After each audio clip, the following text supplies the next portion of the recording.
Hey everybody, welcome back to the channel. We're live right now for the January mid-month Outturn preview tasting. It's Ben and Jenna. What's up, guys? There's a little animated introduction. We were kind of having a little technical difficulties. Not really technical difficulties, Jenna. What was it? Just, I think, learning how to use a microphone for the first time. We're getting serious here at SMWS America. Anyway, how's everyone doing in this fine, wet January Monday? Yeah, it's cold. I need some whiskey. Cold.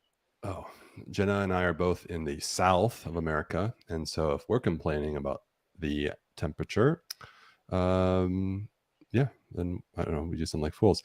Anyway, happy Monday, everybody. We got a big one for you today. Big one in the sense that I think there are a few surprises. Mid-month Outturn. So, first of all, I think I've seen a lot of familiar names in the chat. Shout out to George Kaplan, who says, another month, another mid-month Outturn. Wonder what's in store. Well, George, I don't know if that was serious or not, but definitely whiskey. But Jenna, what do you think? We have any surprises for George? We do, actually. And I have to say that, one, I'm really excited to do this Outturn because there are some distilleries in here that I just really love. It's all I can say. There's a couple that I really love in here, which I'm super stoked for. You and I haven't done an Outturn together for a long time, so this is fun. Yeah.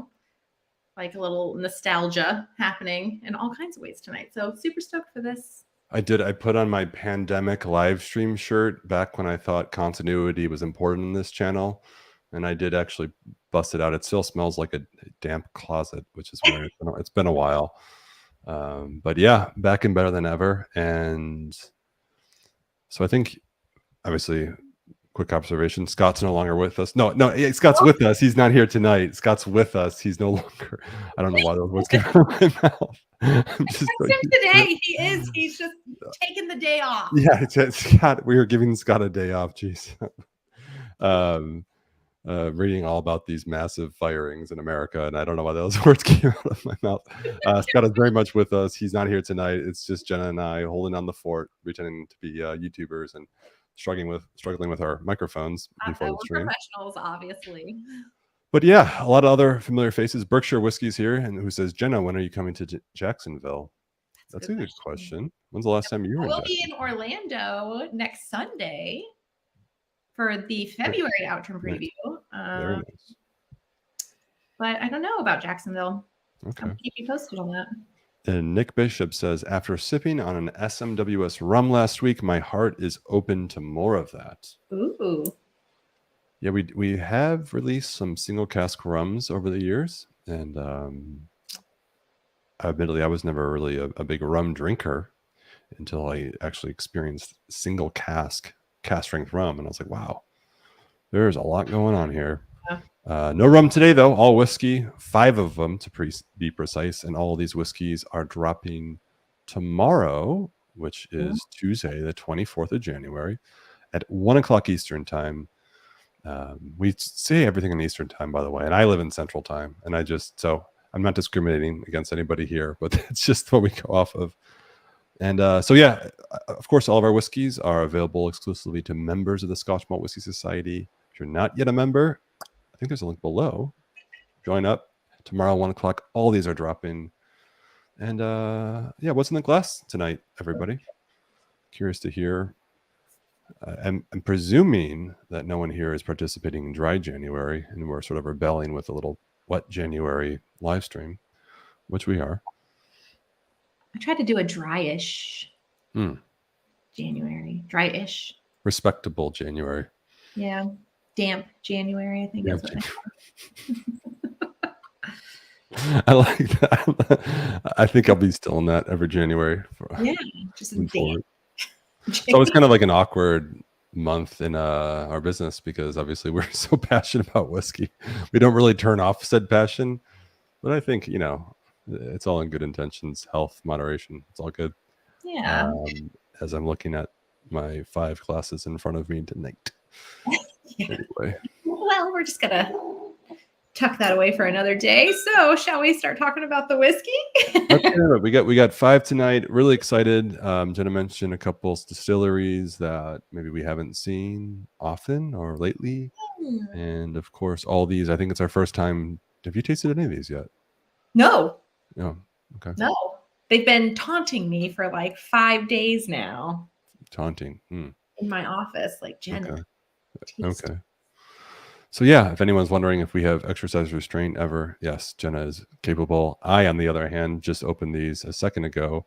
I left the box sealed for this very reason, just so I can have my first experience live on YouTube with y'all. So yeah, yeah, I'm ready. Jenna, you want to kick us off? Why don't you take us through? I'm going to sit back and pour this one and let your emotions run wild. Are you sure about that? No, I can't stop talking with this thing's in my face. I just can't shut up. I gotta be better. So yeah. All right. So let's get into it. So first one is, let me pour it in my glass. I'm giving myself proper pours tonight. So this is, let me get my banner up. I'm so unorganized today. Jeez Louise. All right. First one, cask 1.259. This is a 9-year space in a first fill ex-bourbon barrel at 58.7%, and it is called Dressed for a Zoom Chat. Holy hell. Dressed for a Zoom chat? Okay, but hold on. In the UK or in the US? Because I have a feeling that we dress differently for Zoom chats here in America. Probably. This is probably I don't know. We'll taste it and then we'll decide. Yeah, okay. I'm expecting a casual whiskey, whatever that means, but it's pretty funny. I'm expecting a whiskey that is, kind of proper in some aspects and then a total party in the other, like we like proper and like ready, but like we're both in pajama pants, I'm sure. Or like I have slippers on, like so this could be one of those kind of whiskeys. Big Dog says pants free. I don't know, but let's definitely taste this one and see if the name adds up. But first of all, 1.259 is the code, and that means it's a cask from the first distillery we've ever bottled from, way back. Oh, actually, 40 years ago. 40 years ago this year. No. 1983 was the founding of SNWS. This is our Ruby year, I believe. 40 is Ruby, right? Oh, you're going off like the Jubilee, like the. Okay. I don't know. Like, don't you get like wood for like your 5th anniversary? I don't know. I've never gotten any of those things, so I don't know. Oh, you're thinking like the anniversary gifts, right? Isn't it like I'm thinking of like I have it in like the. Anyway, okay. 9-year-old space side, spicy and dry flavor profile. Ooh. There is like one note that I don't know if it's this flavor profile or this distillery that I get often. I really love spicy and dry, by the way. Like if you've not explored spicy and dry yet as a flavor profile, I cannot recommend it enough. It's like the sleeper of flavor profiles to me. I mean, it's like kind of a beige color. You're like, spicy and dry. Do I really want something like that? And then you taste it and you're like, yes, I do. Yeah, if anybody new, sort of to the society in our whiskeys, we have 12 different flavor profiles. All of them basically what we do is we pick every week we select our whiskeys when we categorize them into one of these 12 flavor profiles to give you an expectation of sort of what you can taste, or can expect. And I agree with you, Jenna. Spicy and dry, it's always one of those off the wall. It's pretty aggressive. They usually tend to be aggressive, pretty raw. But this one on the nose is very, very pleasant. It is very, very fruity, and more luscious than luscious. Yeah. More lush. It smells silky. Yeah, it smells silky. Yeah. More so than I think others in this flavor profile that I've tasted before, which do tend to be a bit more raw and aggressive and alcoholic. Not like someone who drinks alike, but just a high content of alcohol. There's almost like I almost don't. I mean, I feel like I know ex-bourbon gives us such a wide array of flavor, but this could trick me almost on the nose, like to thinking there was something else involved that wasn't ex-bourbon. Interesting. Well, it's very aromatic. A lot, Yeah. sort of high volume of aroma going on, just out of the glass. 9 years old, younger whiskey. I think typically, you know, just the overall presence of the aroma will be amplified at a younger age. Generally, well, I guess that can be debatable, but nonetheless, I think this is very much a loud whiskey. But it's not, it's not. I don't know. You tell me. Out of the glass, it's not like screaming youthful. Not at And all. I think it would, like I said, I think this whiskey would trick you in a blind tasting to thinking it's probably a little older than 9, and you could get confused, I think, on cask type. There's a little something special floating around on the nose. question about from large woolly bugger. Who is awesome, by the way. Yeah, fantastic name, by the way. Asking about the code, just real quick, coding system. So this is cask number 1.259. The number on the left side of the decimal, it suggests it's the number, our distillery number, being that it's number 1. This is the first distillery we've ever worked with, and then the next distillery was number 2, and then 3, and so on. The 0.259 suggests it's the 259th cask from distillery number 1. So the next one would be 260 and then 261. So over 40 years, because it was 1.1 was our first whiskey ever bottled 40 years ago. We've bottled 259. Not a lot when you think about, 365 days in the year times 40. Yeah. Most days we didn't bottle one. And 2, the Outturn number that's over here, as you can see, means that this is just one of 234 bottles that came out of this particular cask. So 234 bottles for the whole wide world. And then once it's gone forever. And this is just one of those. You already tasted it? You didn't even cheers me? I did cheers you, but you were gushing over the spicy and dry nature of the whiskey. Cheers. Oh. It's all, look, every whiskey tasting, you just got to get the first one done. You got to get on your palate. It's so difficult. Everybody in chat, please back me up here.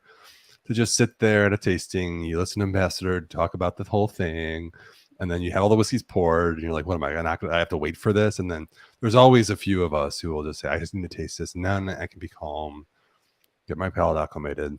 Yeah. I did jump the gun. I don't regret it. What do you think? It tastes like a spicy and dry. Yeah, it tastes like a large woolly bugger.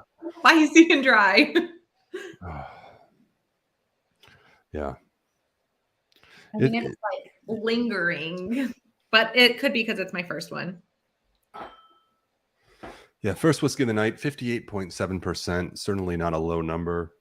I'm adding some water straight away. Oh, I guess I'll do that. No, I'm not. You do that. Okay. I will. I did. Definitely, I think cask strength, it's fun. Not really the strength. There's a lot of alcohol. The alcoholic presence wasn't really there on the aroma, but on the palate, it's really, really a rush of white peppercorn. And to me, that sort of masks a lot of the flavors. So I'm going to get in beneath all of that. I put 2 drops of water. Look at your pour. I mean, I guess it's relative. You poured a very small amount. Oh, yeah. I do like, baby pours. I heard you say something about like I'm doing a big pour. It's bigger than my usual baby pour. Oh, wow. Typically. Okay. You were talking a big game about that. I'm not adding water. And now I'm looking at this. I'm like, I okay. know. Scott's usually my water buddy. He'll be the one that adds water. And I'm like, I don't have any whiskey left, so I can't. Really a sort of I've added water and it hasn't changed the profile too much.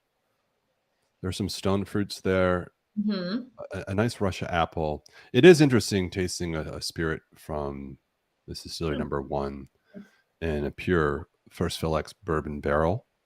you get sort of, it's a more naked presentation of the spirit. Usually the whiskey is matured in a sherry cask, which will tend to mask the natural sort of fruity characteristics of the spirit, or not, maybe not mask, it'll just sort of add to it with others from the sherry cask.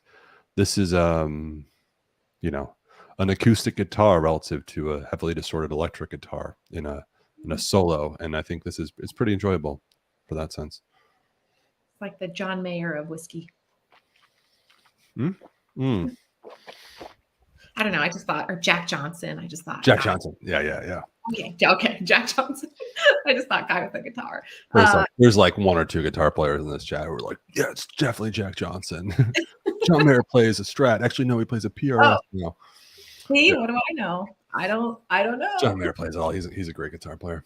Actually, so I'm going to take back what I said. I actually like it a little more with water. No, like it's way fruitier. Like the fruit just like explodes with, and I had very little, added 2 drops and like big fruit. And it still gives me that like very dry, like you've been like chewing on wood, like yeah, kind of finish.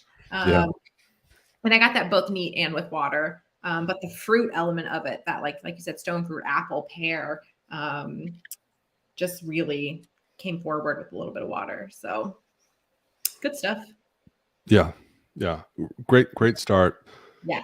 A lot. I guess I would conclude with a lot going on for a 9-year-old. Really, you can just tell that the cask itself is very fresh. A lot of the bourbon wood influence. And I do get that damp wood overall, I think, profile. That's not like overpowering, or it's not overly woody, but it's undoubtedly there. It complements the like big fruit aspect of this whiskey.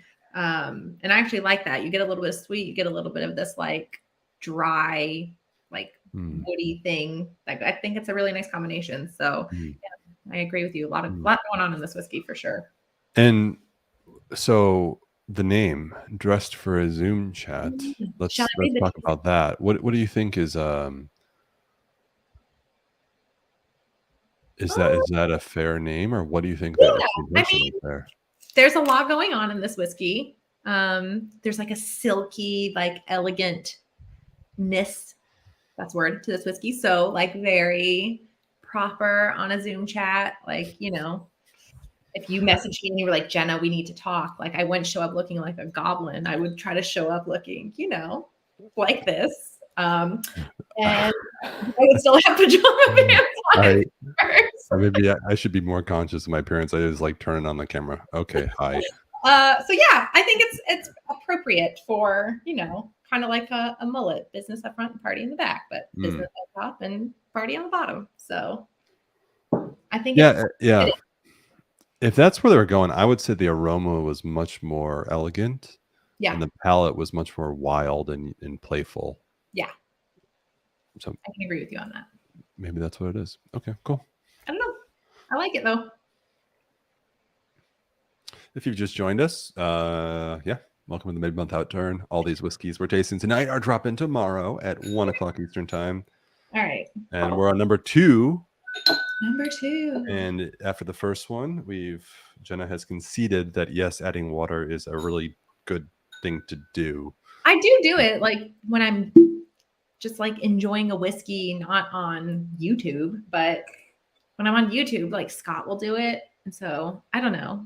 It's just, all of our whiskeys, I mean, just for anybody, so the tasting panel that chooses all our whiskeys every week in Edinburgh, they score them on basically 2 presentations. One neat, they'll score, they'll note, the tasting notes considers the aroma neat, the palate neat, and then the aroma diluted and the palate diluted. So it's like, it's part of the assessment, I think, if you will. But I think as we add water to these, you know, I'm pretty open when I'm saying like I think I prefer one without it at the end. You know, that one I can kind of neutral on it. Yeah, I liked it with a little water. So, all right, shall we get into number 2? Yeah. What do we got? All right. Well, number 2, I'm organized. is cask 9.228 Picnic in the Grove. This is a 14-year Speyside and a first fill ex bourbon barrel at 54.8% in our sweet, fruity, and mellow flavor profile. There it is. I do love this distillery. It's nice to sort of like a linear progression, obviously different distillery from the first one. Stay within Speyside, also a first full ex bourbon barrel, just a little bit more time in wood. Obviously different spirit, more time. So this goes color wise. I just can't really compare. Well, I've actually diluted the first one, so it should be lighter, but this one is considerably darker. Oh, this is beautiful. Yeah, this is. Wow, like, this is just like sink into like a wow, yeah, chair and just slink away. It's like such an, what do we say? The last one describing it, you describe it as sort of silky. Just even felt silky. This is really this has so much depth and character. Oh, I just spilled all over my keyboard. This is more velvety. You're just like, I'm laughing. I just spilled this whiskey. My keyboard has tasted it before me, and then I started. There's some memes on like TikTok or something. I deleted TikTok, but there's some memes on the internet where people like, it's like you spill on your keyboard on your iPhone, and then like it types and like sends a message to somebody on accident, and it's like these elaborate memes. I might have go into the story, but someone like ordered a car, we built a Porsche online and ordered it because, like, you know, like it's like, you ever do that, like when you spill water or you get water on your iPhone or any phone, and then it'll like just type something on it. You ever done that before? No. Come on, chat. Can somebody please? Okay, my phone's next to me, and I have a water dropper. Maybe I'll try it. There's some whole okay. It's a thing. It's a thing. If you spill water, sometimes, and some of these memes that just play up on that and like send things like the worst messages to your ex, and like it's like all the worst things that you could possibly do just from a splash of water. God. All right, I'm taking this. This is goofy. You're gonna make my insane. This is a serious. People are here for whiskey tasting, and we're just. This is great. George Kaplan said your keyboard just said, "Oh man." Oh, this is fantastic. Oh my gosh. This is a beautiful. Yeah, beautiful. I can nose this for a long time. Yeah. I mean, it's very like, I mean, I don't usually get too caught up on the names, and I don't usually let the names like steer me into what I think I'm nosing or tasting, but this really does smell like you're like in a field of flowers, like, I don't know, of like you're in the lavender field in Provence and you're having this beautiful picnic. Like, that's kind of where this whiskey's taken me. I've never done that, but I want to. I imagine that's what this smells like, or what that smells like. Cheers.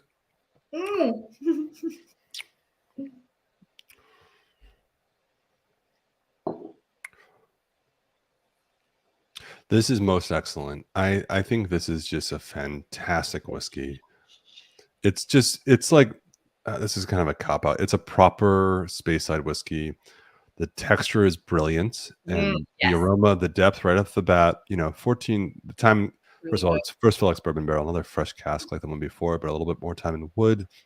It's developed a lot of the bourbon characters, a lot of like sort of vanilla cream, a little bit of charred spiced oak, some orange peel. It's got like all the classical characters, but then there's really this deep aroma and on the palate as well of like just baked apple pie. The orchard fruits are just explosive. I mean, I've only tasted this once. I'm just going off of memory here. This is just, all the boxes were checked for me on my first tasting, just neat without water. It's an easy yes for me. Yeah, I agree with you. So this really paints a picture. Like this whiskey, like you got so into it, you were like painting a picture with this whiskey, and I will agree with you 10,000%. This definitely paints a picture. The texture is like viscosity, 10 out of 10. Really, really beautiful on the palate. and I'm getting like lemon shortbread, like those lemon bars.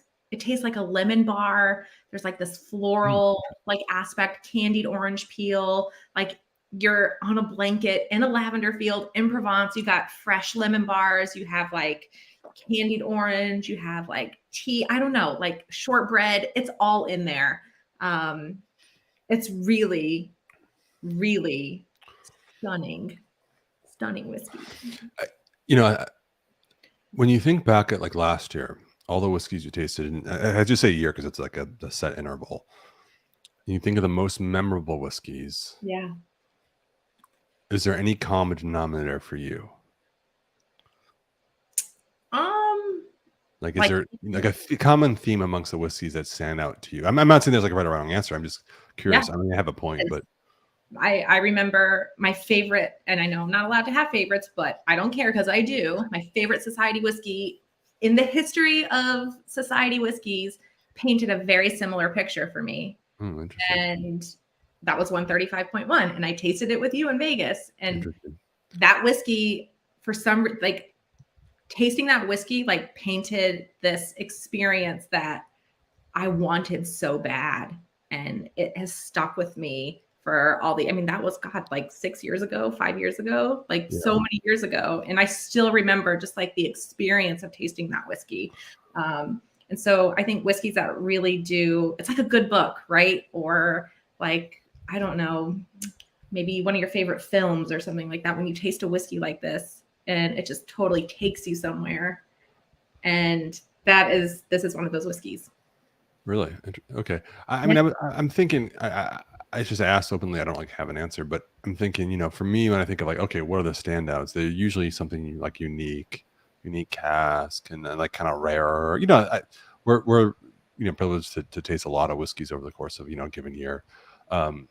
This one, it's funny because I'm kind of challenging myself, and I want to hear your opinion first because I don't think it's like a whiskey that would stand out over the course of a year and be like the one to remember. Mhm. But I'm also like, I'm just realizing, I'm like, you know what?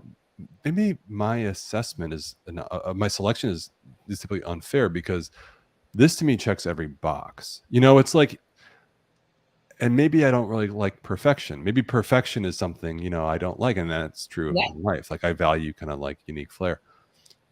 Where this is a tangent too far to go into on only the second whiskey, but my point is this is sensational, and I think it could be easy to overlook something like this because it's not flashy or loud, but it's just like damn solid. You know what I mean? Like it's like it's like one of the good ones. Like if you were a master blender, you would like to know this and you say, this is a good one. I'm going to use this one and it's going to really be useful in my blend or something. It's the stars are aligned in my opinion. So fantastic. And Yeah. $155, not a lot, not a cheap bottle of whiskey by any means. So I mean, I feel like value's there, Yeah. for if you're looking for something just like rock solid, boom. And I feel like too, like, I feel like I could give this whiskey to people who, I don't know, are like kind of whiskey aficionados and, have tasted a lot of whiskey and they can taste this and be like totally like, blown away by it. Or I feel like I could also give this to people who aren't really familiar with cask strength whiskey or, single cask whiskey. And they would be blown away too. Like, I think this is a whiskey that, like you said, kind of checks all the boxes. And I think it's really freaking good. Yeah, I think if someone came to me and said like, "What is Scotch?" and they can walk in this room, and I would say, "Here, start here." Yeah. Not start here because it's like the entry level, but start here because it's the great snapshot of the largest whiskey producing region of Scotland, which is Bayside, and that unique style. But yeah, so like I mean, like kind of like low key endorsing this bottle. I don't know what I'm trying to say here. It's really good. But I mean, there's a lot of it. We're choosing 5 tonight. We're trusting that everybody in chat, hoping to maybe you'll make a selection based on our recs, or at least our not our recommendations, but sort of our observations. So this is rock solid. I'm going to read the tasting notes. I forgot to do that on the first one, but I love to read them, so I'm going to read them. This says the nose is like eating chocolate Brazils on a wooden bench in a lemon grove, while the palate explodes with delicious tropical fruits. Really, really good. It is really good. I want to finish this. I want to drink this, but we have 3 more whiskeys to taste. Yeah, no, I'm going to. I'm trying to finish it now, but when we can move on, I will finish it quickly. But I added some water. It still retained the texture. You know, that's always my concern when if you dilute a whiskey with such like luscious texture, you'll obviously lose that with dilution. You might gain flavor, but it still really holds up. So I mean, I put a good dash in there. Really, really mouth coating. Really beautiful whiskey. Yeah, it is. I'm gonna go back to that. I'm gonna tuck that glass away.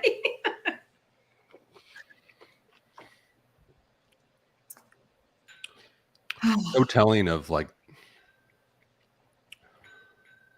our experience in time where we're like getting into a whiskey like this. It's usually you know, for most of us and everybody in chat, it's like, you know, some, like I said earlier, the ones that stand out are the peated whiskeys or the kind of crazy wine casks or something, and sort of lush or gush over something like this is kind of funny, because on paper at one time I think I thought these kind of whiskeys were a little, you know, plain, but man, there's so much going on.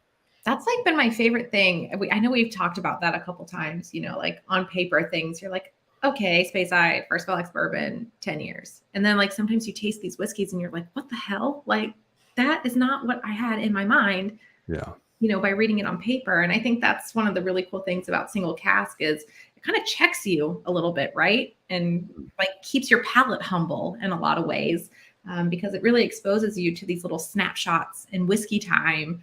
And you really just don't know what it is you're going to get. And some of these whiskeys really just blow us away. So totally. Yeah. Totally. Don't let what's on paper, you know, sway you too much. All right. Make sure I have a clean glass here. All right. I'm going to take a drink of water and then ready for the next one.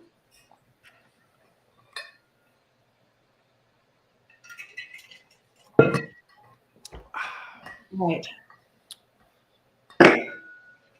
Very excited about this one, Ben.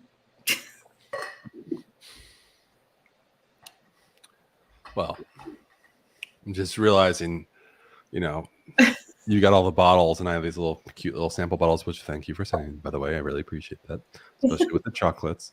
But that's one I go back to for sure. So if everybody in chat picks that one up, I'll be like happy, but also disappointed because I'll just send it to you. No, it's fine. I have enough whiskey. Save on the postage. Okay, you can send it. All right. What do we got next? I'm gonna pour. I haven't poured these yet. I haven't pre-poured. Which one are we drinking next? Hold on, I'm gonna pour a little more in my glass. Because you realize that, you know, your first showing with like the 1/16 ounce pour. Okay, but like, so you said I only had. I was like, I looked at your glass. I was like, what is she doing? And then you added 2 drops of water. I was like laughing in my head. Like 2 drops is not gonna do anything at 58%. Then I looked at your pour. I was like, of course it'll do a lot because there's like 6 drops in your glass. I only have 4 society. I have had probably 20 society snifters in my possession, and I have broken like all of them. I have 4. And so I'm using just a plain old copita for this next one. I'm sorry. Because I've broken all of my other society glasses. But I gave this one a wee little whiff, and I decided I think I need more in my glass. Well, I've poured a proper dram. This is oh yeah, with here. Juicy. Yours is big. That's a big pour. Ooh, this is like raspberries and it's a little bit tart. Yeah, I'm getting like cotton candy, and this smells like a totally different. You want to show what the whiskey is before we? Gosh, yes. I'm so sorry. All right. So, can anybody guess based on our assessment right there? And the whiskey being raspberry and tart. Can anybody guess the whiskey? No, I'm just kidding. That's not enough information. Older than the last one at 16 years. It's Yeah. 112.96 sensory Sudoku. Yes. My 16, right? favorite way to kill time, I would say, aside from watching all the videos at SMWS America YouTube channel, including this entertaining, unpredictable live stream. Yeah, but right there, it's interesting seeing that because my impression just off the aroma was similar. It's kind of hard to pick out. It's a bit of a mystery. I was gonna say puzzle, but Yeah, there's like, I'm getting like cotton candy. Like it smells like a sweet shop, like a candy shop. But like cotton candy, there's like lemon. I'm getting like a little bit of like puff pastry, like baked puff pastry. And then there's like a little like raw malty thing going on at like the very bottom. Oh dear. cheers. Cheers. Mm.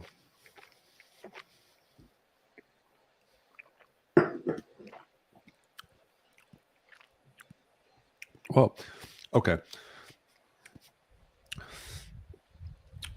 So everything we described, well, at least for me, everything I described and heard you describe in the aroma, very, very different experience on the palate. I get like a lot of like dark cocoa, some espresso beans. Like it's very, very sort of heavily roasted and earthy. Roasted, robust is I think the word I meant to say, which is very different from the nose, which I was calling out like, oh, raspberries and it's Yeah, tart and this and that and white chocolate macadamia nuts. I don't know if I said that, but that's what I was thinking. Totally different. totally different. Nose Wild. and palate do not match. Wild, beautiful in my opinion, beautiful in texture, and overall complexity. Like there's a lot going on. Maybe there's more going on. Not to say that complexity is really the end all and be all. I think we would give a lot of credit to complexity in whiskey, but sometimes it's there's such thing as too much.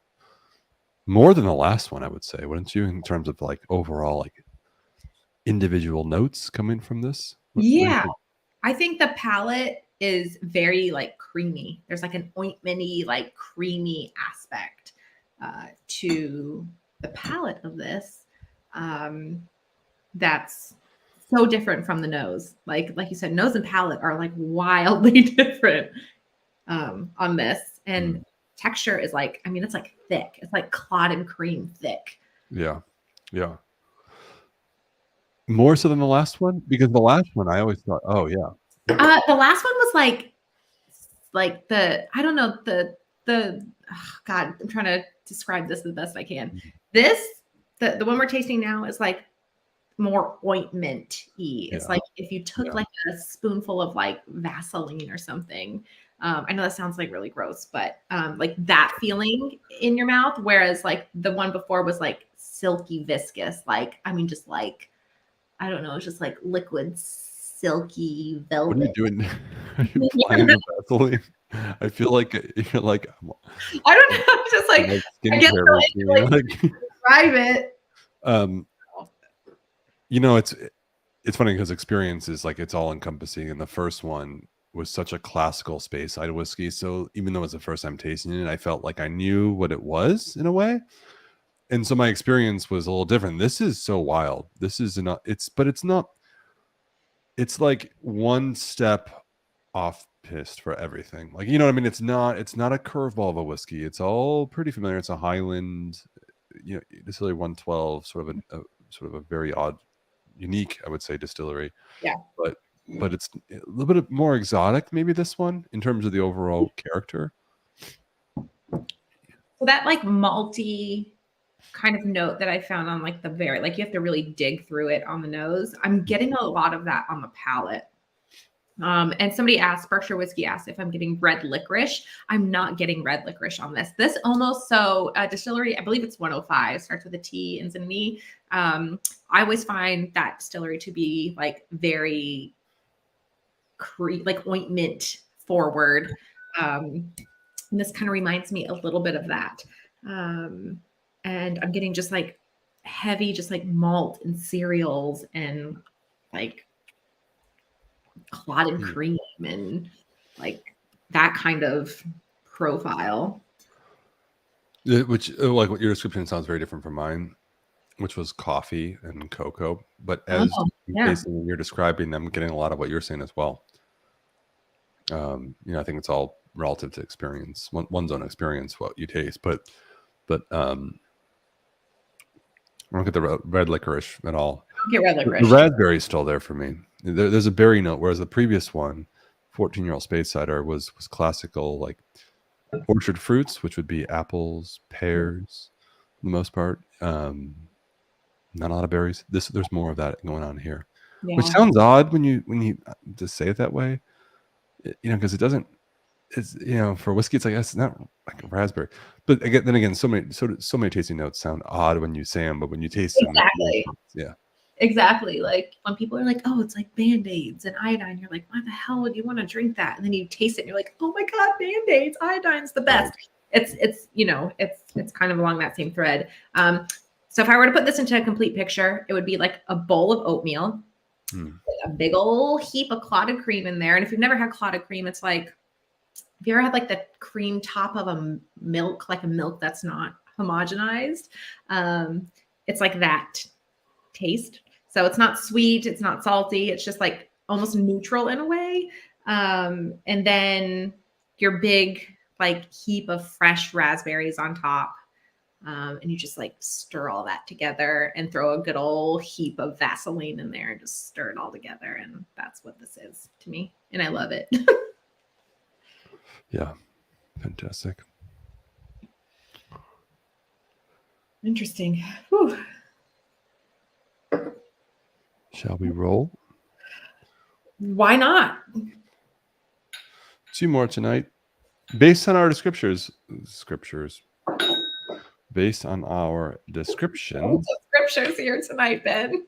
Whoa. For everybody who's watched all 3 so far, what do you think? Which one of the 3 stands out to you? We had, I don't even remember the numbers now. Oh, yes, I do. They're right in front of me. We had 1.259, a 9-year-old Space Cider. Then we just had 9.228, a 14-year-old Space Cider, and 112.96, that 16-year-old Highland that tastes like colada cream. What? Colada cream and something, right? Something cream and Vaseline or something. I don't know. Unbranded. Sorry, maybe we can't promote other brands. Unbranded petroleum jelly. Yeah. And Northwoods Whiskey Nerd says, love Vaseline in my oatmeal. So this is clearly a whiskey for you. Yes. So we're on the right track. Ryan Palmer says 112.x. I agree that there's a lot of numbers to throw at you. So the 112.x sounds like the standout. Definitely the most unique, yes. I would say, of the 3. Big Ed says 9x. 9.x actually, but yeah. Warren Buff says I'd pick the second, then the first, and the third. Oh yeah, wow. I mean, I think all are good for different reasons. The second is we'll see. We got 2 more. We got 2 more, but it also depends. Where are you in your whiskey collecting? I don't want to overuse the millennial word journey, but where are you in that process? I think if you're trying to get the classics in single cask form, maybe that second one, the 9.22, whatever. I can't even see through the class. 228. Anyway, we'll recap at the end. I'm just curious to know where everyone's standing. Shall we get into the next one, which I'm excited to taste? All right, so the next one is cask 68.73, Forever Young. This is an 11-year Highland in a recharred hogshead. So no, I don't think there's any shade. This isn't a recharred sherry. This is bourbon hogshead. So no sherry involved in this. And this is at 58.6% ABV and 270 bottles of this.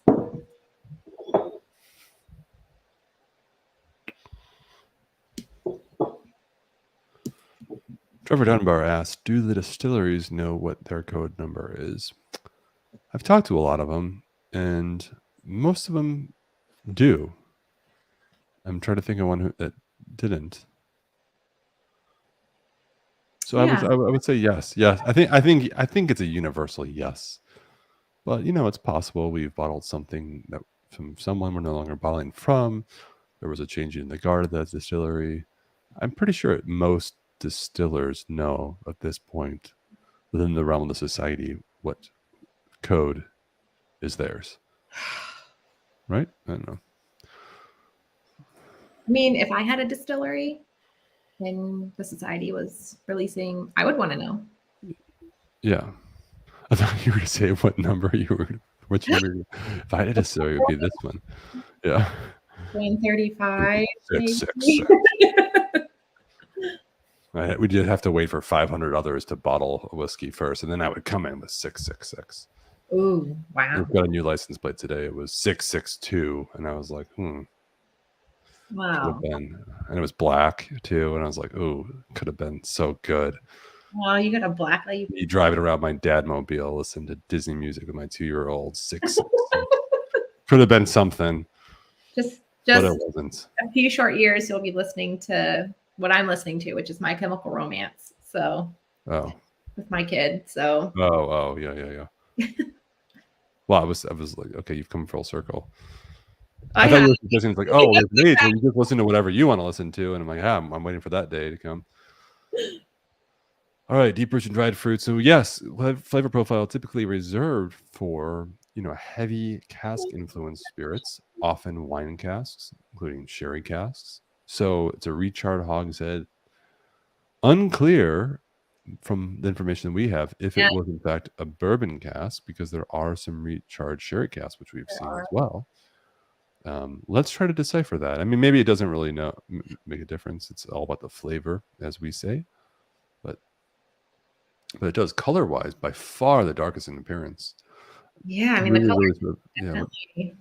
Well, you can't really see in mine because it's a baby pour. Yeah, I would define this as Jurassic Park mosquito trapped in amber tree sap color. Ooh. Exactly. Ooh, I love that. I also have a million LED lights blinding me right now, so maybe it's actually darker than that. Oh, well, hang on to your butts. Hold on to your butts. Clever girl. All right.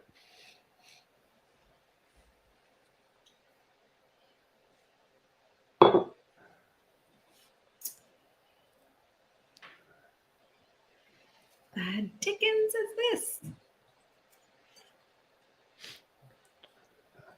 I think that last one really just blew my sinuses. So I'm getting over this cold, and now, I mean, tell me, the aroma right away isn't screaming at you like the last few have been, right? It's not my sinuses. It is the case. It is not screaming at me. No. It's whispering. A loud whisper. Yeah. It's a loud whisper. Oh. But taste it. Well, I'm trying to give an assessment. Like it's very sort of it's like a little bit of lavender, and the char isn't really that present. No, it's not. It's more gentle. It's a little bit of sort of new fresh leather. I agree with you on the fresh leather. It's definitely unique.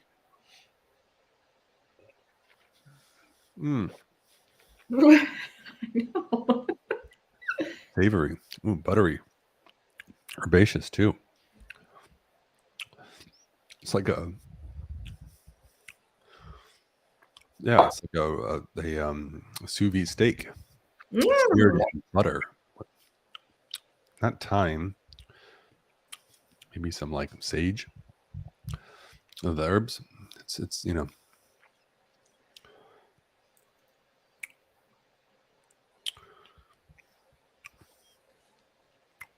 Are you going to talk now? Or yeah, I just didn't. I thought you were still going, and I didn't want to weigh you in any way. No, go. I agree with you 1,000% on the sage note. But I'm getting like strawberries on this, like not just like essence of like red fruits. I'm getting like straight up ripe ass strawberries, like a bowl of just juicy ripe strawberries with like the essence of sage. That's what I'm getting on this. Maybe I lost it, but I mean, it's like balsamic, like strawberry balsamic almost on my palate. Very weird. Yeah, it just says refill Yeah. recharred hogshead. Yeah. Interesting. Okay, that makes sense. Because because I commented earlier, I don't get a lot of the the char itself. So this was a recharred hogshead that has since been refilled. Oh, it's So a it's a refill. refill. Yeah, let's change that first for the hang tight, everybody. Let me go ahead and in there and Do it. I'm gonna change this, adding some more information. So with the Refill recharge. yes. So first time I've seen that. I was gonna say I don't think I've tasted one or seen one that has that. Refill recharred hogshead. Apologize for that inconvenience, everybody. You will now receive 10% off of this bottle if you order it for code refill rechar. I'm just kidding. I'm just kidding. It's damn good. It probably won't last too long, but that makes sense. That makes sense because, well, it's also interesting. It's a very, very dark in color and in overall character. Yeah. Yeah. It's a very interesting whiskey. And I know like when people say, "Oh, interesting," they mean like, "Oh, well, it's not that good." This is a very good whiskey. Like it's a good, interesting. This is one of those whiskeys that like you could pour for somebody and you guys could sit and like really dig through this whiskey for quite some time and really talk a lot about what's happening, both on the nose and palate. But yeah, I'm getting like just big old ripe strawberries. I don't know. Interesting. Interesting. Yeah. I also say interesting when I don't like something, just to be polite. Right. But now everybody knows that. Everybody knows everybody says interesting. When it's, Right. like, it's not a thing. I'm not saying I invented it, of course not. But I got to find a new thing to say. That's respectful, but also peculiar. Oh, let me say, oh, oh man, oh man, oh man. But yeah, this is fantastic, and I'm going to read the tasting notes real quick, if I can. You good with that? Dude, you don't have to ask my approval. You read all those tasting notes. Like notes. you look like you were like churning, some thoughts, and I didn't want to like stop you from doing that. So this says building a den in the forest. Bread with a honey and hazelnut cream spread. Diluted, we pick strawberries for a chocolate-covered milkshake. What's a chocolate-covered milkshake? Well, it's just like a milkshake made of chocolate that you cover yourself in when you're hot in the summer, and you're just like, oh. I have no idea. I have no idea. That's one of those over the pond, lost in translation tasting notes. We get like 60% of those, I would say. 60% of all the notes are peculiar, are just yeah. I think overall there are a lot of, maybe everybody in chat, I'm curious to hear what you think based on our I think explanation of this whiskey. There are a lot of members I know who will see Distillery 68 in a recharred hogshead and go, and deep rich and dried fruits, DRDF. We should clarify that moving forward, but it's deep rich and dried fruits. That's the flavor profile. By far our most popular, I would say, amongst members is whiskeys in this flavor profile. Maybe next to like heavily peated. Yeah. I'm just looking like at our shop online, but yeah. So I think the people will be an automatic pickup, and you won't be disappointed.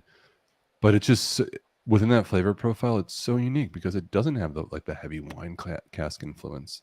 There are no sort of like black currants or dark fruits and autumnal spices screaming at you like you would find in a sherry cask. Very, very different. And the fact that it's a refill recharred hogshead just sort of mellows. Refill recharred hogshead. I said that really fast. Refill recharred hogshead. The fact that it's a refilled recharred hogshead, meaning that the cask was recharred used to age a whiskey, then dumped, and then filled with this liquid here. The char is not as present. It's not as aggressive. It's No. much more mellow and subtle. Yeah. Yeah. I hope we see more Dirtifs with recharred hoggies. I really like this. We've seen a few. We had a festival one from Yeah. 68. There must have been a bunch of recharred hogsheads from Distillery 68 acquired at one time, and then we've just held on to them and are releasing them at different ages, over the years. Yeah, this is, I really like this. I'm going to say, of the 4 we've tasted so far, and I've never said this may be the top. This is your favorite one of the 4? So far. I'm shocked to even say it. Why are you shocked to say it? Because Dirtifs are not typically what I gravitate toward. Like, it's not typically a flavor profile that, like, if you were to go through all the whiskeys like behind me, they probably have the most whiskey in it, just because it's not typically like I have to be like in the mood to have something like heavily sherried, but I love sherry, like sherry on its own. Like, I'll drink sherry all day long on its own, but I don't know. I feel like it's not just a flavor profile that I'm like jumping at, but right. literally go to and pick this up off the shelf and pour this and have this on just like a Wednesday. This one's straddling the line between deep, rich, and dried fruits and like sweet, fruity, and mellow. It's a few clicks away. And you're right to say that it's not as much of an occasion whiskey as others, heavily sherry matured whiskey, which, for instance, it's all personal preference here, but like, I love those whiskeys in the winter time, maybe more so. I find it more like suitable for winter, heavily sherry whiskeys. This one, same flavor profile, but much more versatile, in terms of when it can be enjoyed. Yeah. Again, if you're in the summer and spring. Yeah. I mean, I know people will in chat, you might feel free to debate, but we'll say that any whiskey is good for any occasion. But I grew up in a 4-season climate, and I always loved saving certain things for different times of the year, because then I got excited for them. It's how we got through our seasonal depression in Chicago. But anyway, yeah. Yeah, I really like that a lot. Yeah. What's the price? I'm waiting for it to scroll. 125. Yeah. So lower relative to the others that we've had, right? Yeah, that one's really, really good. We'll go through them in the end. Yeah. And I love the name, Forever Young. I've had that song stuck in my head, like, ever since I read the name of it. I was like, damn it. Josh Taylor says, now we need a heavily peated, deep, rich, and dried fruits, which would be... That would be kind of cool if we did like mashups, like, well, Dirty, yeah, peated, or like juicy oak and vanilla and spicy and dry. Like, if we did like mashups of flavor profiles. Yeah, I feel like that would fundamentally, I don't know. Yeah, I'm trying to think. I mean, because everything with peat, we always just call peated. Like, if there's any ounce of peat, right, we put in the peat. And we've had a lot of sherry casks. We have. Yeah, really but one where it's like so extreme, where like the sherry and the peat are like so intense that you don't know which one it is. You're really, that's what you're saying? That's the mashup. It's like at the equilibrium. I don't know what the hell we're talking about. What is this? January 23rd, Monday night. Damp January, as we've called it. It's January 23rd? Yeah, I just had to look at my... It's the 23rd, Ben? Yes, Jenna. We need to talk about our monthly performance. We have 1 week left to close out a great month. I'm just kidding. I live and die by the month. What is it? What is it? You like sit me down and you're like, Jenna, do better at this. Or February was always been like the worst month. And living in Chicago, it used to be like I would just dread it. And I live in the South, it's not so bad. Well, there's it's just there's more things to do, and it's great. It's great. Yeah. It's great. I don't mind at all. Eat great. let's go to the last one, fifth and final of the night. Okay. By the way, I also told Jenna, like, hey, just like try not to be like so excited for this whiskey because like we learn, like, you know, and just it's like, you know, I was also like, hey, let's like not talk too much about the distilleries because you know the society we talk about the whiskeys, and she's like, there are 2 distilleries in here that I'm super excited for, and I can't take it anymore. And I'm like, Okay. And we're live. I don't care. Well, time. The last whiskey, let me go ahead and get my banner up so we can just. I liked going into it, but the one that you did without the banner. Ugh. Also, I love everybody in chat dropping comments about Chicago absolutely sucking in the winter, man. It's my life. I lived there for the first 35 years of it.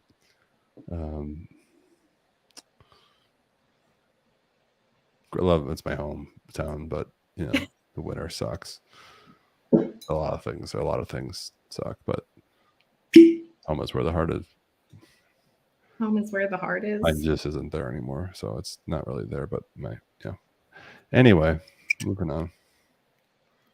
Well, cheers. Lee Petku says, "Cheers, everyone." That's a good call. Cheers. Shall we? Yeah, I'm waiting. Let's go. Okay. Talking about just like filling time talking about Chicago in February in Chicago. It's like the worst thing to talk about. Okay, well, I mean, February in Chicago explains the existence of Malort. I've always wondered that. Oh, we need this. We'll do a separate live stream here. We'll just talk about Chicago while everybody gets together and just complain about the Bears and in Chicago. Anyway. Love that. We should do these Outturn preview tastings and then have a shot of Malort at the end to Oh God! One time, okay, I have to tell a quick story because everyone's waiting for this really big reveal.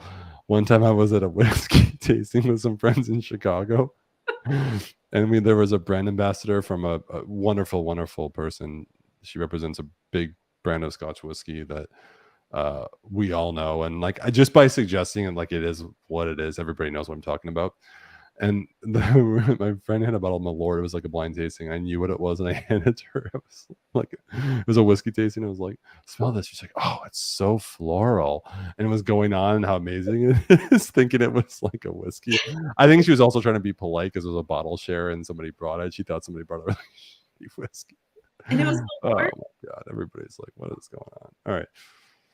It's not the worst stuff I've ever had. Hilarious. It was, and that started the inside joke for years. Yeah. It just goes to show when you think people say they know a lot about whiskey, but when you put Malort in front of them and they think it's a whiskey, just tell the Springbank. All right, let's go. Go. Yeah, it's the funk. It's the funk. All right. Oh my God. All right. Well, let's get into the last whiskey. Jesus. Why is it everybody in the chat knows what we're drinking except for me? Because there's Burns Night in New York tonight, and they're tasting that in New York tonight. So I'm going to go ahead and introduce the last. If you're in New York and dedicated enough to taste and then also stream on your phone and reveal the whiskeys to everybody, I just applaud you. All right, so 23.78 Smoky Sea Dog. Here it is. One of my favorite names so far. I love this name. Yeah. Yes. All right, there it is. 23.78. In the time that I've been with the society, which is, I don't know, long time now, I've not had one.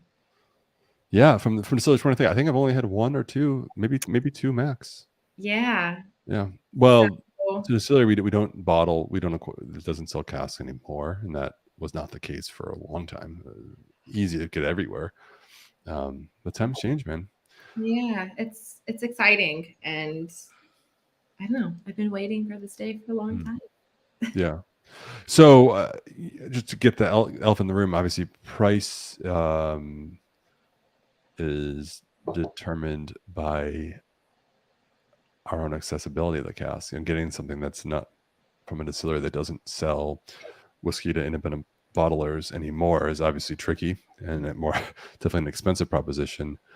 We're fortunate at the society where, because we don't put the name of the distillery on the bottle, and we do not disclose that technically. I mean, we have a code system. It's sort of the worst kept secret. But nonetheless, we are fortunate enough to bottle whiskey still from some distilleries who don't typically sell to independent bottlers. So yeah, here it is, 10-year-old peated Isla whiskey from a first fill bourbon barrel at 52.2%. And I think we have about 75 of these ish. So very, very small selection. Small amount. So just to kind of give you a heads up, we don't have the full, like what, there were 236 bottles that came out of this cask. We have about 75 of them. So. And then actually, to be fair, 78, yeah. Plus we've opened this one. Right. And then Tom in New York. There are some events, so it's actually less. It's less than 70 that we have now available to offer tomorrow. So there are more than that watching at this moment. So 1 o'clock Eastern time tomorrow. So we're gonna have tryouts. Think ever seen the Dark Knight where the Joker like breaks the queue and he's like, we're gonna have a tryout. Okay, that's what I feel like right now. Evil. Well, I'm sure some people in chat here do not like Isla whiskey, so therefore there'll be enough to go around for everybody watching in this moment.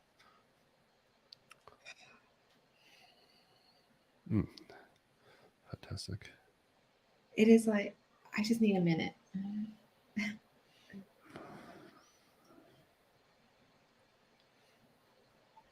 Really, really very sort of obvious maritime character. Yes. So the name, sorry, it's in the off scroll right now. Smoky Sea Dog.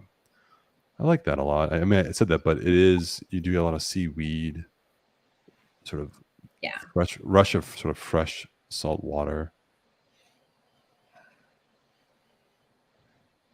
Nice multi-character. Very warming at the same time. You know, usually when you have a coastal whiskey, you think of it can actually smell cold. Yeah. Not the case in this one. Probably, I would say the warmth comes from that first fill ex-bourbon barrel. Bringing a lot of sort of heavy cream. What was the cream that you call the type of cream? So it's called clotted cream. Clotted cream, yeah. Yeah, and it's really good on toast. Yeah. If you ever want to try it. Yeah, this is like I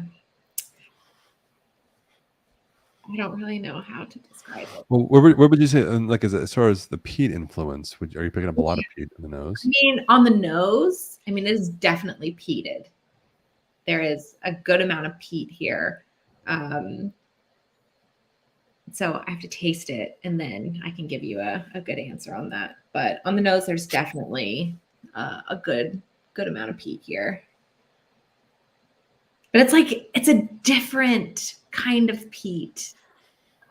It's not so like with certain Isla distilleries, I get like a industrial kind of peat. I get those a lot with like 33s. And it's not that kind of peat. It's like I don't know how else to describe it. It's very just like integrated into the body of the whiskey. You know, like when you smell some peated whiskeys and it's like peat just kind of sits all at the top, and then I have to dig through to get a lot of the other like profiles on the nose. This is just like so beautifully composed, like into the actual other aromas of the whiskey, that it's just like this beautiful thread of peat that just like is weaved throughout all of these like maritime aromas. Definitely. There was a question here that I saw that I want to address. Oh, scrolling through the Malort comments. Oh, no, not those. From Trevor Dunbar says, are there any whiskeys that the society doesn't allocate to the USA? So, there are about 20 the society operates in about 20 countries. The UK is the largest in terms of membership count, and they have about 3 times as many members as we do in the US. And actually, the US is the second largest, with China right behind us. We're neck and neck with China, like for the last, I've been with the companies 5 years in a few weeks, and they're right behind us. We have such a friendly little rivalry with China, but dumb China comment. I hate that. What was I saying? So yeah, just the whiskeys. There is a pecking order when the cask is selected based on the country. And when I started 5 years ago, we had 8 whiskeys. I started in 2018. We had 8 whiskeys a month, and a couple years before that, we had there were 2 to 4 whiskeys in the U.S. Outturn was 2 to 4 whiskeys every month. And I was always like I remember, guys, I was always like the ones that were like, oh, okay, not the most exciting. But now that we've grown so much, we get really first pick of what we want, but we just don't have the same quantity because we have a third of as many members as the UK. So maybe a longer answer than you wanted, but just so everybody knows, because I know a lot of members, there's always the consideration of, wow, as a society grows in membership, like we obviously, there's so many bottles per cask, we have to fight for them in a way. Especially as this one we're talking about, there are less than 70 left, we think, in the US. There's less than 70 of these for sure. But at the same time, we would have never gotten this a couple of years ago. No. Actually, I don't think when I said I've tasted one from Distillery 23, it was always when I was over in the UK. We had like a facial or something. I think I only tasted one, and it was from a member, Kolya, out when I was living in Los Angeles. Yeah. He big fan of this distillery, so we had like a nerd out moment, and he's like, "Oh, like try this." And I was like, "What? Like, are you sure?" And that was the only time that I've ever tasted one. And so this is exciting stuff for me. 370 Port Charlotte 10 LOL. Not fun fact, there is a separate distillery code for Port Charlotte, so make of that what you will. Yes. Obviously we can't disclose that much, and I'm already overextending, but yeah, there are 2 distillery codes from this distillery, and this is not one of them. Now, of course, there are more makes than 2 of it, so I think process of elimination might point you to the right direction. We don't have all the information, but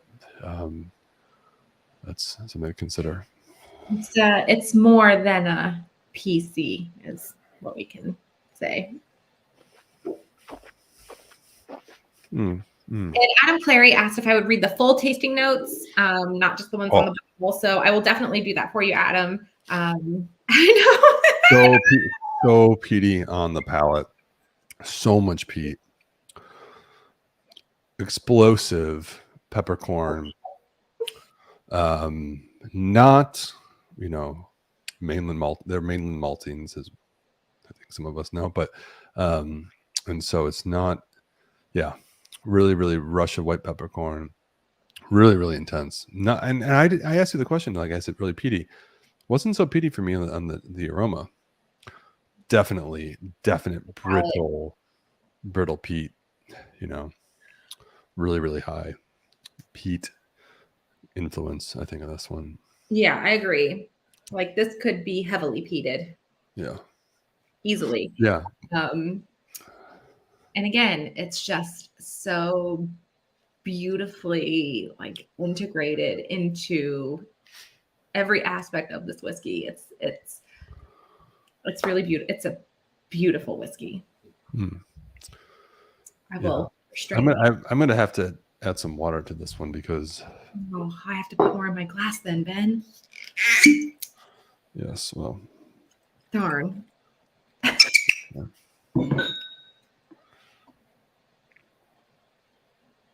A lot of first fill bourbon barrels tonight. All but one. Bourbon tonight, yeah. Everything was, I think everything. One of my favorite cast types is a first fill bourbon. I'm with you. Look at me. Look at what we've become. It was never the case. I know. It's so weird. I think I started off, I actually really got into heavily sherried whiskeys. A sherried whiskey is what got me into whiskey. And that's like kind of where I started. And then it wasn't until a couple of years ago that, I was really into like the juicy oak and vanilla flavor profile, like those big first fill ex bourbons. I was like, holy cow. Like I didn't realize, at the time, like just the variance of flavor that you can get from, you're like, oh, ex bourbon, like bourbon, but there's so much variety of flavor there. And I'm with you 10,000% first fill ex bourbon all day.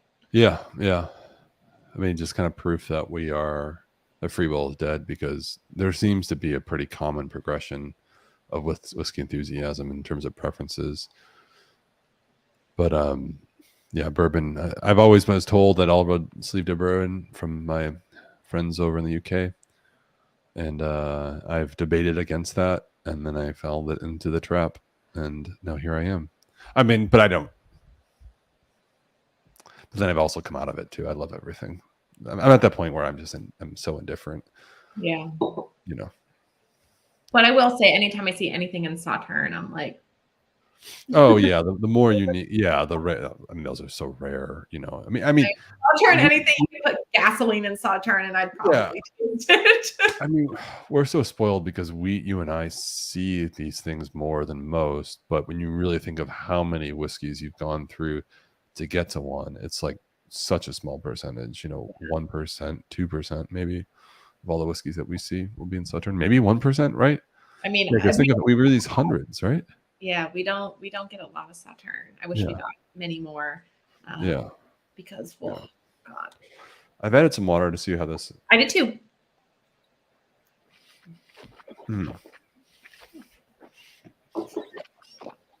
Yeah, comments about the price, totally understandable. That was like my first comment, but being the business now, supply demand, there's very very little of it.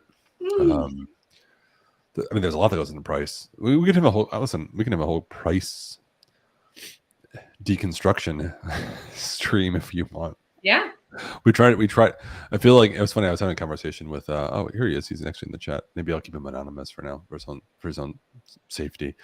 But just about the society and how we operate, and having a conversation with a member, and I realized like, whoa, there's so many things that Jenna, you and I take for granted. Like we think that everybody understands, and I think we owe it a lot to members sometimes to can explain things better, about how it works, about how the shipping situation works, and all that.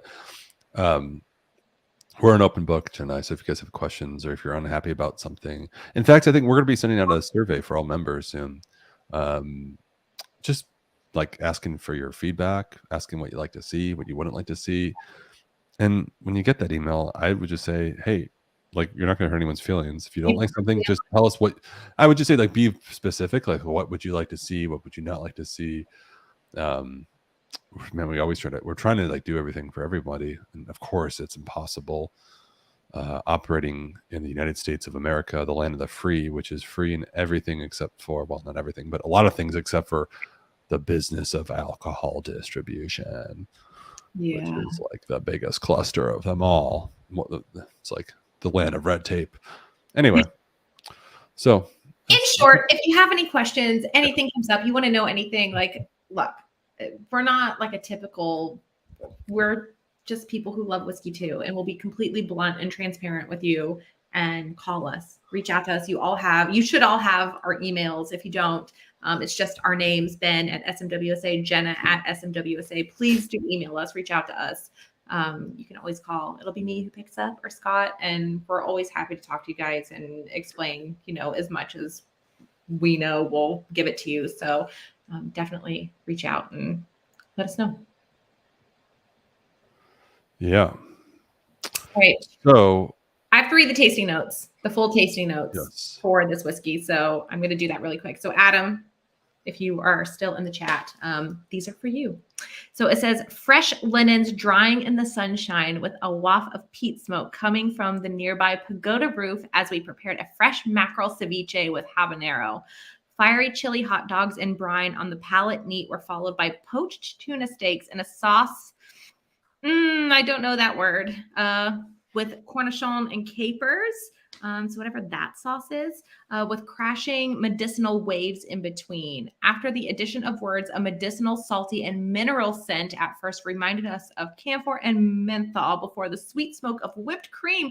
Oh my gosh, a peated whipped cream. Holy crap, I have to make that. Treacle and golden syrup appeared. The taste now a lot sweeter and fruitier, like prosciutto wrapped apricots and seared scallops with serrano ham. A peated whipped cream. I'm making that this weekend. Holy cow, that sounds fantastic. So there are your full tasting notes. So there you have it. Little pickles, baby pickles, mini pickles. I love these comments. I'm just watching, reading all the comments. And I just want to address this one. This is great. Stewart of Butte says, the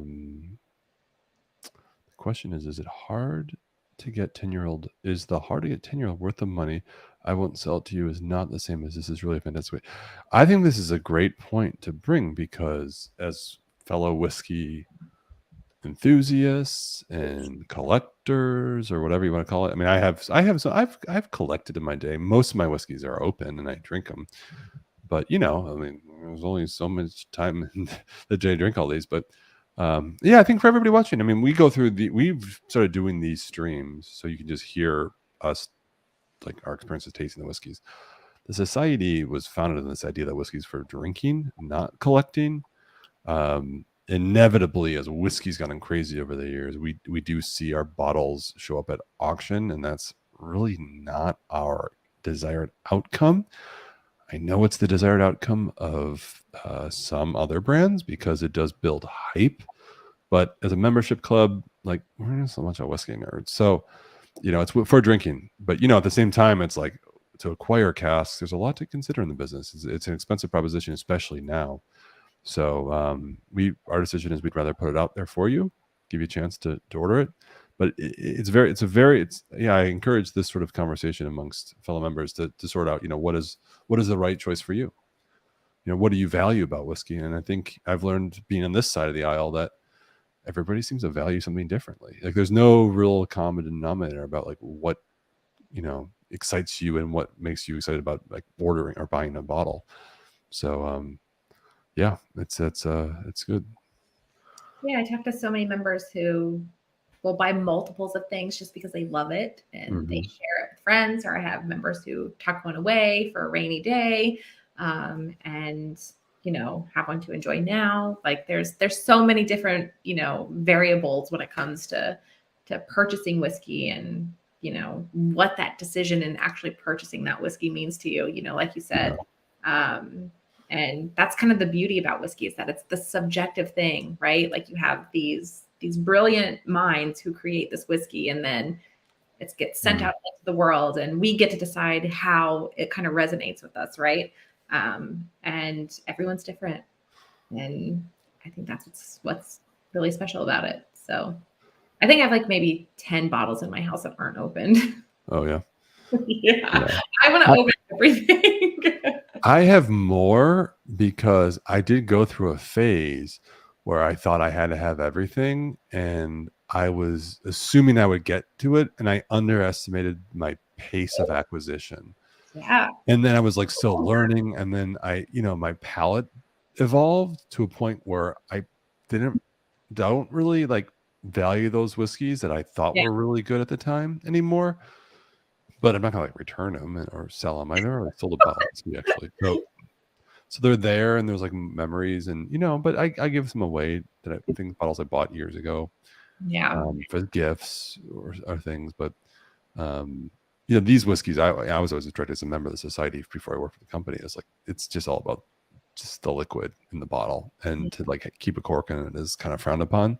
Yeah. So yeah, if it's anyway, the point is, this is a whiskey. It's dropping at 1:00 along with every other one. Totally appreciate the comments. I want you guys to know that we're pretty open about this. We want to have it part of the conversation too. The whiskeys, some of these whiskeys kind of sell themselves if all of them. And our real objective as a society, or as the management team here, is to help you find the one that's right for your palate. That's really all it is. So. And really quick, I do want to share really quickly the full list of everything that's coming out. Yeah. So give me 1 quick second. I'm just going to get that pulled up. And then, that's a good point. I'm sorry? Yeah, it's a good point, because we've tasted 5 today, but I think there are a few more. Yeah. There are a couple more that are coming out tomorrow. So I did want to just make a quick note of that. Give me 1 quick second. I'm going to get it pulled up. And T. Roy, life is short. I drink every one I buy. First of all, excellent picture with the Matrix sunglasses. I love that. I've never drank someone before, but I totally salute this. I assume, T. Roy, you're talking about you were trying to say I drink everything I buy. I get the sentiment. I love this though. I just love this comment.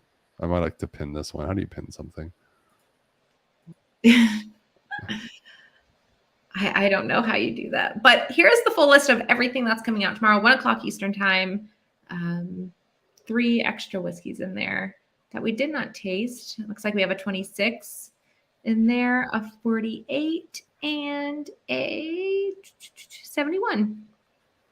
Are there any bundles tomorrow? I do not think there are any bundles. So typically we don't do bundles in the mid-month Outturn. We'll bundle in the main monthly Outturn. Yeah, it looks like the main Outturn for hidden gems, we typically do a bundle. And then, if Tom wakes up and he's like, I want to put some bundles together, then we'll get surprise bundles. But that's about it. Yeah. So, okay, real quick. Of all the ones we've tasted, which ones sound the most interesting to you? I'm asking everybody in chat. We've tasted the 1.259. That was the first one. Then we went to the 9.22. Oh, it's gone. The 9. Sorry, I was reading off that list. 9.2. Oh, sorry. That's okay. 112.96, which is a 16-year-old Highland. Then the 68.73, which was the refill recharge. We'll say 3 times fast. Refill recharge hogshead. Refill recharge hogshead. Yeah. The refill recharge hogshead cask, which is number 4, and then the 23.78, the highly debated 10-year-old Isla, was peaty as all hell. It is very peaty. There's more peat in this. Yeah, Joe Combs, the second, says 23.78. That was the last one we just tasted. It sounds the most interesting to him. Or not the most interesting. Sort of the preference, I should say. Trevor Dunbar says Forever Young. Wait, which one was new? Forever? Oh, that was the 68. The fourth one was Forever Young. 3. Yeah. JT says the one. Look at this. First 3 to respond all have different answers. I love it. And then Large Woolly Bugger, the name of the evening, says I take the second, third, and the. Okay, so Large Woolly Bugger seems to like 3 of the 5. I'll kind of pick up on the second. Sean Smith says I want the 23 so bad, but I have a bad feeling it's gone by the time I have my lunch break. Oh, Sean, just kind of long on your phone. Well, I think. Sean, you have to have an emergency bathroom break at 1 o'clock. Sean. Emergency bathroom break. Water is full at 1 o'clock Eastern tomorrow. Your phone is in your pocket. Just disinfect when you're done. Emergency bathroom break. Gwen Palmer says definitely 112. Oh. Oil Taster says there was a Hidden Gems that came out today. There was. Hidden Gems came out today. And Ben Austin says, can we get a Society Deal glass again, please, Jenna? It's coming. It's coming. Okay. All right. And second of that. So, yeah. Warren Buff says, still really interested in the 9, probably the 26, and then the 68. Okay. Warren, look forward to seeing your order. I'm going to have to creep all of those, man. Step right up, good sir. No, I appreciate it. I mean, I'll share my comment. Just of all these, the one I'm thinking about after all these is 9.228, and it was just the right whiskey at the right time for me. It doesn't mean it's the best of the 5. I just felt like that's an unsung hero. Like when I look back in this year, I'm like, wow. I mean, I might forget that one, but that was just like every box was checked. Yeah, I mean, it was a really fantastic whiskey. I would probably, it's obvious. Like, why am I even saying it? It's obvious what I'm picking. But I really liked the 68.73. That one really surprised me the most. Adam says 26.192 is already in the shop is called something else. Uh-oh, spreadsheet is wrong. Yeah, there could be just a typo in that. Which one is it then? I don't know. I'll have to investigate that tomorrow when the box. I see. Apologies for that. You're right, because a lot of times afternoon there baking are last minute changes, like the night before. Yeah. It very well could have been the case, Jenna, that actually since Well, then when was that released? 26192. Yeah, I don't know. We'll have to. It could just be a typo. Okay. We'll Well, have, 26192 came out and then the Outturn. yeah, we'll have to. I'll have to double check with the model. Here's the answer. One more that's coming out tomorrow is whoa. I was gonna say it's peated, but it's not peated. It's cask 10838. Oh yeah, it's 108.38. What's the name of it? It's called a Sweet Reminiscence. Sweet. And it's from Distillery 108. It's a 13-year and a first fill barrel, juicy oak and vanilla, and at 135. I don't know how that got. Interesting though. Okay, so apologies, guys. We make these changes like Very right last at the minute. end. So we probably threw this one in there, but this is going to be, as Jenna just said, a 13-year-old. Yep. Space Side from the first fill barrel. But what I said was interesting. It's in the juicy oak and vanilla flavor profile. Typically, all the 108s are peated. A lot of the spirit, is like a lightly peated or like it's all peated spirit. So an unpeated expression. Definitely. Oh my God. Look at this. Look at this human error. This is definitely only 2 human beings on YouTube working for a company of which we have 9 team members here in the United States. Managing all this would only make such a devastating error. So many numbers, so many whiskeys, so little time. It was inevitable. I didn't cross-check it. So anyway, we're about to wrap up this catastrophe of a live stream. Just want to thank you all, first of all, for watching.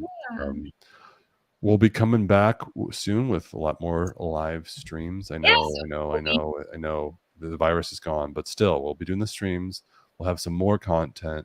Real quick, if you don't mind. Sorry, Jenna's like, no. An hour later, you're like, I wasn't. I was going to say Scott's going to be live tomorrow night with Roy, so make sure you tune into that. Yes, come check out Roy from Glasgow. We'll be here. I love Roy. We'll be lamenting on the industry. Roy will be with Scott tomorrow night, and then Ben and I will be back for the February Outturn in a couple weeks. Yes. And that's it. Yes. Yeah. If there's anything you want to see more from the channel, drop a comment. Otherwise, we're out of here. Good night, Jenna. Well done. Oh gosh. Wait, I have to pour more whiskey in the glass to cheers you. Cheers. Cheers.